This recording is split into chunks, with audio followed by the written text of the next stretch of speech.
Salam kerahiman. Hari ini 4 Juni. Kita akan baca dari diary nomor 343, 1285 dan 1291. Kita mulai ya. Dalam nama Bapa dan Putra dan Roh Kudus. Amin. Kemuliaan kepada Allah di surga dan damai di bumi bagi orang yang berkenan kepadanya.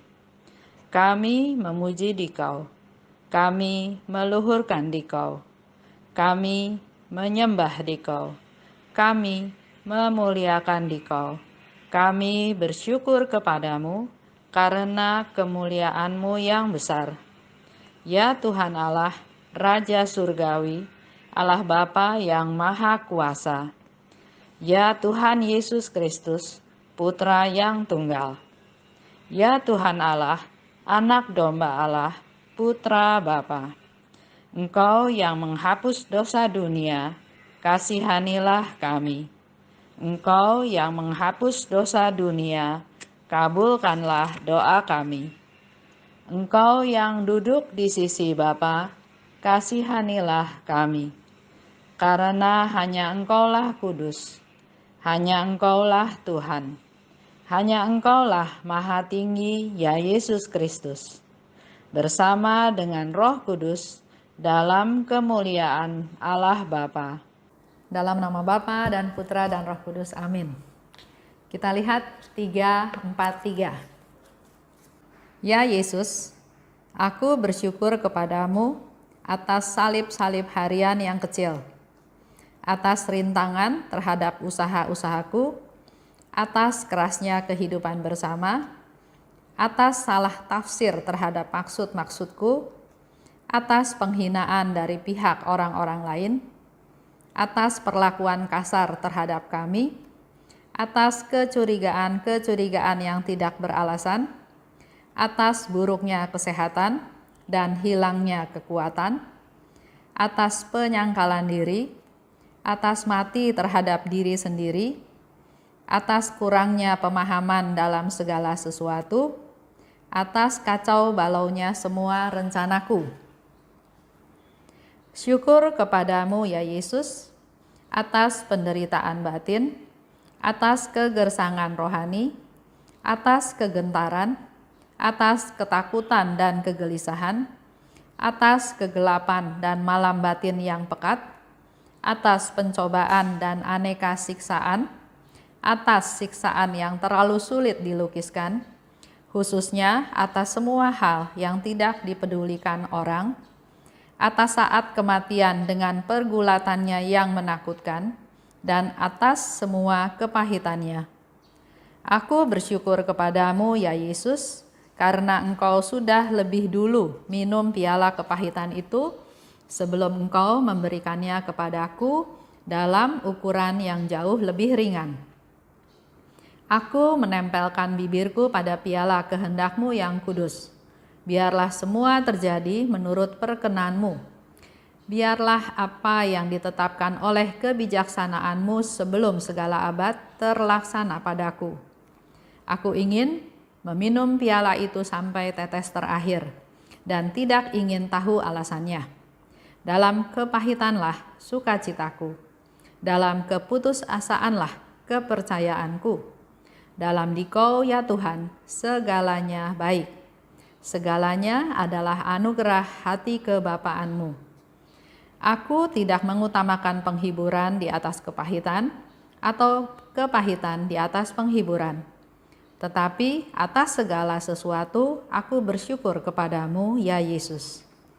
Adalah kesukaanku untuk menatap Engkau, ya Allah yang tak terselami. Rohku tinggal di dalam keberadaan yang misterius, dan di sana aku merasa betah. Aku tahu dengan baik tempat kediaman mempelaiku. Aku merasa tidak ada satu tetes darah pun di dalam diriku yang tidak berkobar oleh kasihku padamu. Oh keindahan yang tak tercipta, siapa saja mengenal Engkau sekali saja, ia tak dapat mengasihi sesuatu yang lain. Aku dapat merasakan lubuk jiwaku yang tanpa dasar, dan tidak ada suatu pun yang dapat memenuhinya kecuali Allah sendiri. Aku merasa bahwa aku tenggelam dalam Dia, seperti sebutir pasir dalam samudra yang tak terduga dalamnya. Kita lanjut nomor 1285. Engkau telah mengelilingi hidupku dengan perhatianmu yang mesra dan penuh kasih, melebihi semua yang dapat aku pahami, sebab aku baru akan memahami kebaikanmu sepenuhnya sesudah selubung itu disingkirkan. Aku ingin agar seluruh hidupku melulu menjadi ucapan syukur kepadamu. 21 September. Pada malam ini, sesudah beberapa kali sebentar terjaga dari tidur, aku mengucap syukur singkat kepada Allah, tetapi dengan segenap hati atas segala rahmat yang telah Ia berikan kepadaku dan kepada kongregasi kami. Dan aku merenungkan kebaikan-Nya yang sungguh besar. Panjang ya hari ini. 343. Di sana dikatakan, Suster Faustina katakan, Yesus, aku bersyukur kepadamu. Apa? Ya. Di bawah ini disebutkan satu persatu. Juga bisa menjadi refleksi kita juga ya. Yesus, aku bersyukur kepadamu atas salib-salib harian yang kecil. Atas penderitaan, atas ketidaknyamanan, atas salib-salib yang kecil. Jadi kita jangan, aduh salib saya besar. Itu besar kecil itu kita yang tentukan. Kalau kita tentukan besar, jadi masalahnya jadi besar. Kita belajar dari Suster Faustina, salib-salib yang kecil. Padahal kita tahu ya, penderitaannya luar biasa. Atas rintangan terhadap usahaku. Dia mau melakukan sesuatu, ada aja kendalanya. Contoh, Yesus minta lukislah. Yesus minta dilukis gambaran Yesus yang Maha Rahim. Sementara Suster Faustina enggak punya bakat melukis. Tapi Yesus minta, lukislah dengan kuas seperti yang engkau lihat. Jadi dia cerita sama pastor. Pastor bilang apa? Lukislah gambar itu dalam hatimu.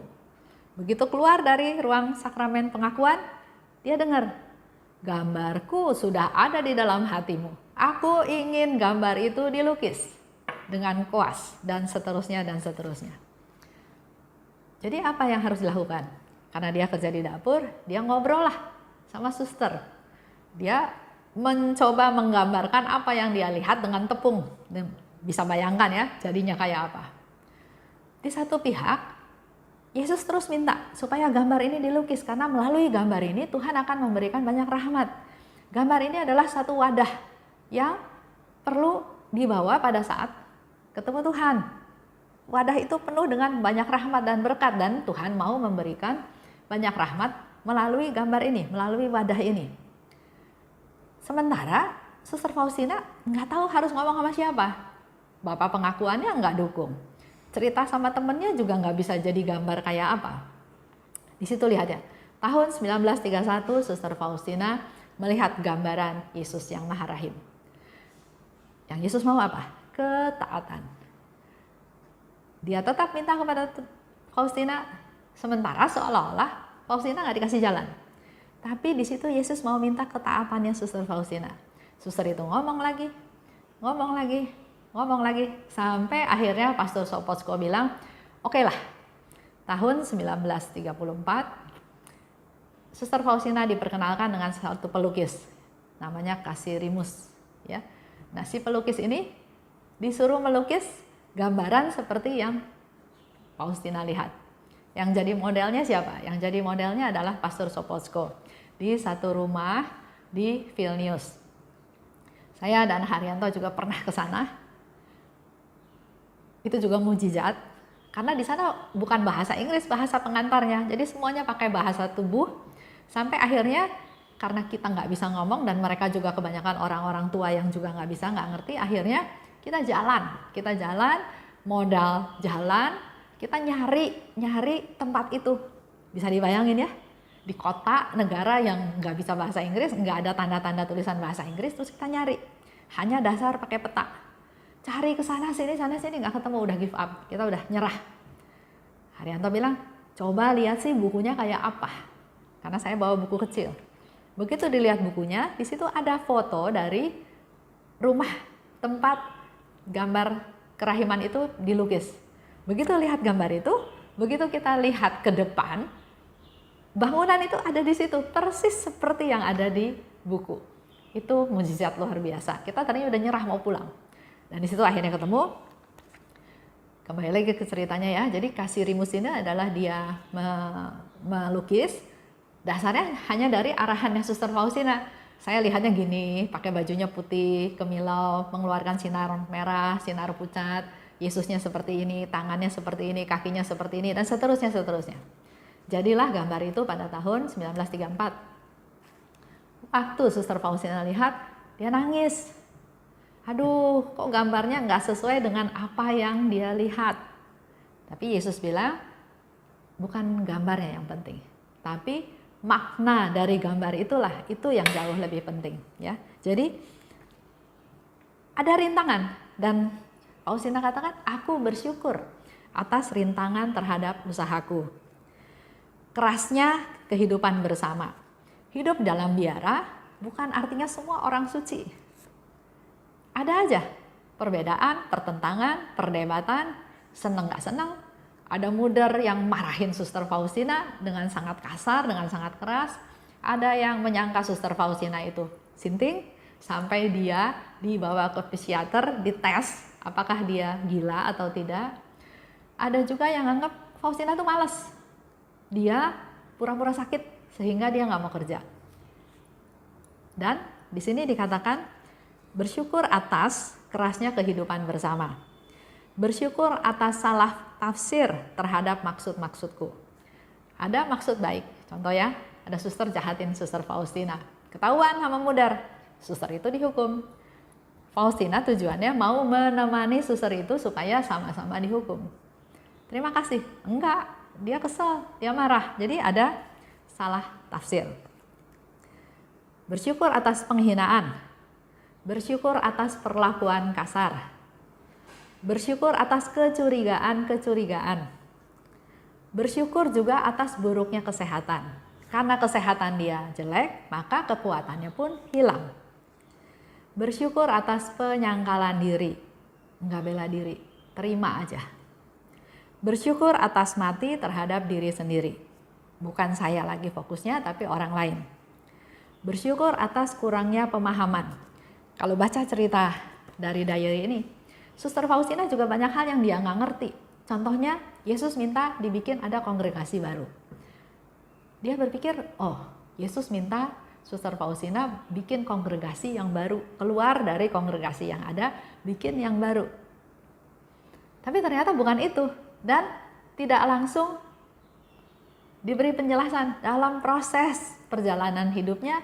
Sampai akhirnya Suster Faustina tahu yang dimaksud itu bukan kongregasi baru, tapi adalah kongregasi kaum awam yang diminta untuk bergerak di dalam penyebaran devosi kerahiman ini. Juga dia bersyukur atas kacau balaunya rencanaku. Coba kita refleksi dengan diri kita juga.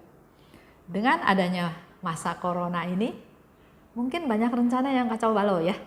Yang tadinya mau keluar negeri, mau ketemu anak, atau anak mau pulang, atau mau sekolah, atau mau buka usaha baru, atau banyak rencana yang jadi kacau balau gara-gara ini. Dan yang luar biasa lagi, kita nggak tahu sampai kapan. Seminggu lagi, sebulan lagi, atau berapa lama lagi. Bersyukur atas rencana yang jadinya kacau balau. Lanjut, dikatakan lagi, bersyukur atas penderitaan batin. Dia mengalami masa gelap, ya, 1,5 tahun. Berdoa sepertinya Tuhan nggak dengar, berdoa sepertinya Tuhan nggak jawab, menerima sakramen-sakramen sepertinya Tuhan malah nggak senang sama dia.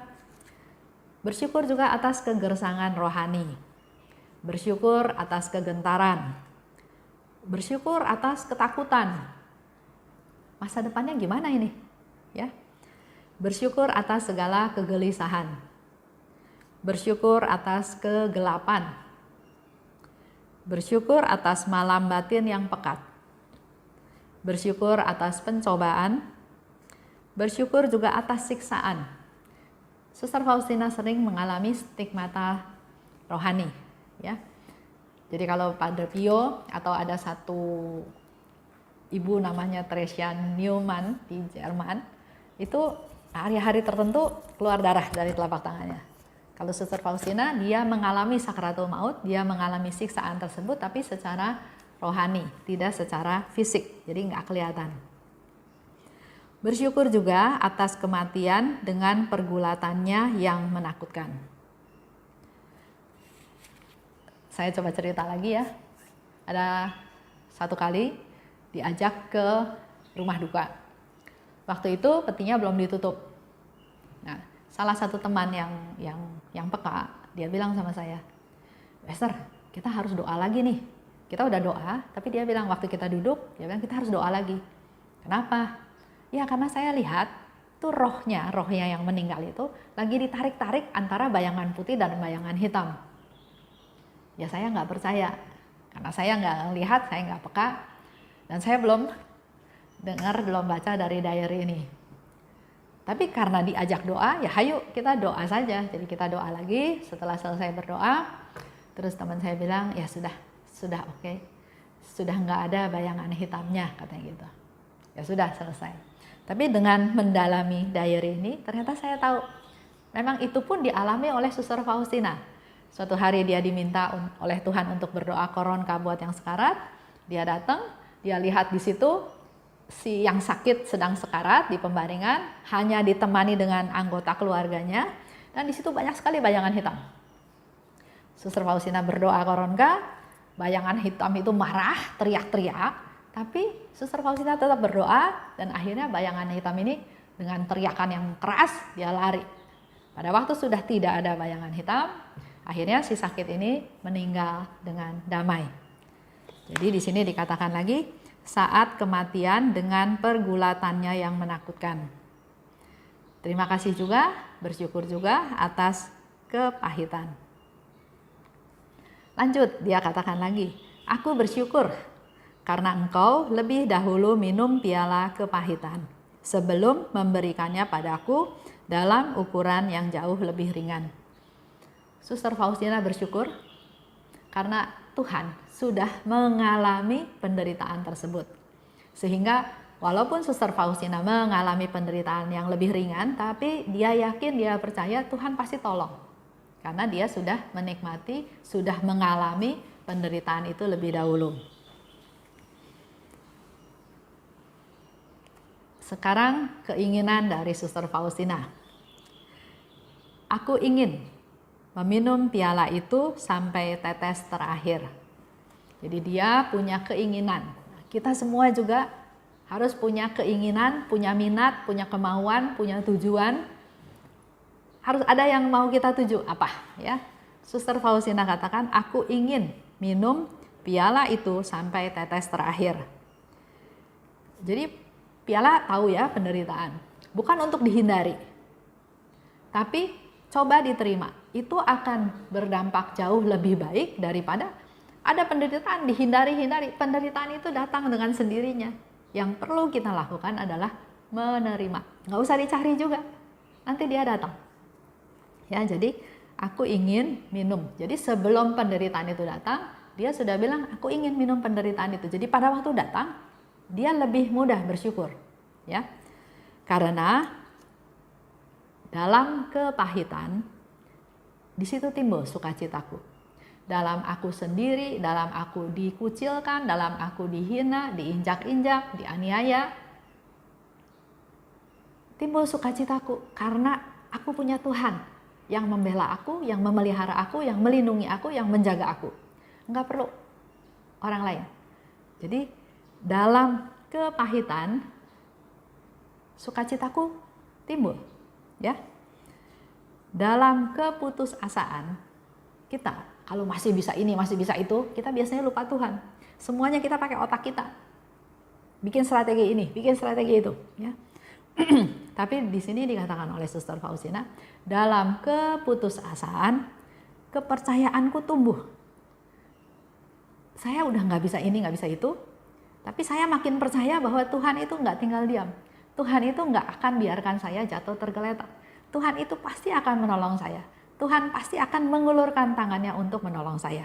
Jadi pada saat mengalami keputusasaan, kepercayaanku itu makin meningkat. Jadi dikatakan, aku ingin minum piala penderitaan, karena dalam kepahitan itulah sukacitaku. Dalam keputusasaan itulah kepercayaanku. Karena di dalam Tuhan semuanya baik. Kita imani ya, di dalam Tuhan semuanya baik. Dikatakan lagi oleh Suster Faustina, aku tidak mengutamakan penghiburan di atas penderitaan. Juga aku tidak mengutamakan penderitaan di atas penghiburan. Atas segala sesuatu, aku mau bersyukur. Itu aja, titik, gampang. Atas segala sesuatu yang terjadi, aku mau bersyukur. Kenapa? Karena Suster Faustina yakin. Karena Tuhan telah mengelilingi hidupku dengan perhatiannya Tuhan yang mesra dan penuh kasih. Jadi walaupun saya susah, walaupun saya menderita, tapi saya punya iman, saya percaya Tuhan mengelilingi hidup saya dengan perhatiannya Tuhan yang mesra dan penuh kasih. Itu lebih daripada semua yang dapat aku pahami. Yang ketiga, aku ingin seluruh hidupku menjadi ucapan syukur kepadamu Tuhan. Ya, jadi ada 3 tadi. 1, ingin meminum piala penderitaan. Jadi bukan dihindari, tapi kalau datang oke, saya terima. Karena dalam kepahitan sukacitaku, dalam keputusasaan itulah kepercayaanku. Yang kedua, atas segala sesuatu aku mau bersyukur. Kenapa? Karena apapun yang terjadi, Tuhan itu sudah mengelilingi aku dengan perhatiannya yang mesra dan penuh kasih. Dan yang ketiga, aku ingin seluruh hidupku menjadi ucapan syukur. Kita juga bisa melakukan hal yang sama. Setiap kejadian situasi yang kita hadapi sehari-hari, persembahkan itu sebagai ucapan syukur kepada Tuhan. Kita belajar dari Suster Faustina 3 hal tersebut. Sekarang kita akan tutup dengan doa penutup. Dalam nama Bapa dan Putra dan Roh Kudus. Amin. Aku bersyukur Tuhan dan mau berdoa kepadamu dengan ungkapan syukur yang singkat. Aku bersyukur kepadamu Tuhan atas segala rahmat yang Engkau berikan kepada kami. Latihlah kami semua Tuhan, agar rasa syukur ini tidak hanya dari mulut kami saja, tapi keluar dari hati kami. Dengan kesungguhan kami, sungguh-sungguh kami bersyukur atas semua pengalaman yang kami alami. Kami belajar dari Suster Faustina Tuhan, ada keinginan untuk selalu bersyukur karena Engkau selalu mengelilingi hidup kami semua dengan perhatian-Mu yang mesra dan penuh kasih. Kami persembahkan teman-teman kami persembahkan keluarga kami persembahkan komunitas kami persembahkan juga negara Indonesia ini Tuhan, agar ada dalam perhatian-Mu yang penuh kasih. Kemuliaan kepada Bapa dan Putra dan Roh Kudus, seperti pada permulaan, sekarang, selalu, dan sepanjang segala abad. Amin. Dalam nama Bapa dan Putra dan Roh Kudus. Amin. Salam kerahiman.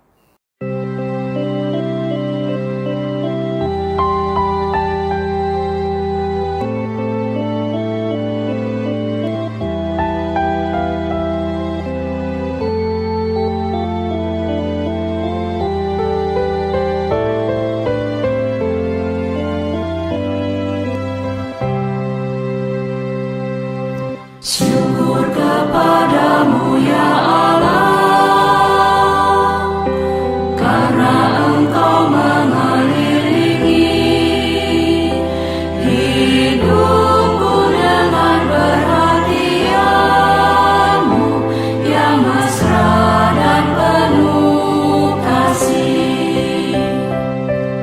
Syukur kepadamu ya Allah, karena Engkau mengelilingi hidupku dengan perhatian-Mu yang mesra dan penuh kasih. Aku ingin agar seluruh hidupku selalu menjadi ucapan syukur. Ya Allahku, kepadamu ku serahkan seluruh jiwa dan ragaku ini.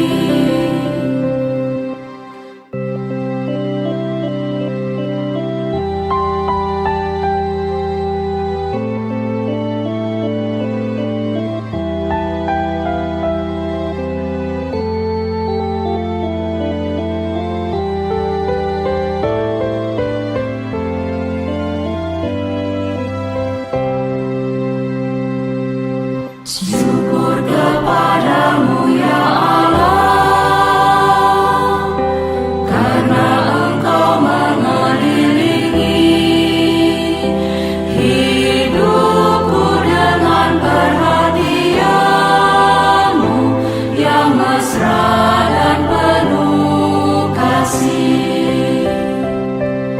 Syukur kepadamu ya Allah, karena Engkau mengelilingi hidupku dengan perhatian-Mu yang mesra dan penuh kasih. Aku ingin agar seluruh hidupku selalu menjadi ucapan syukur.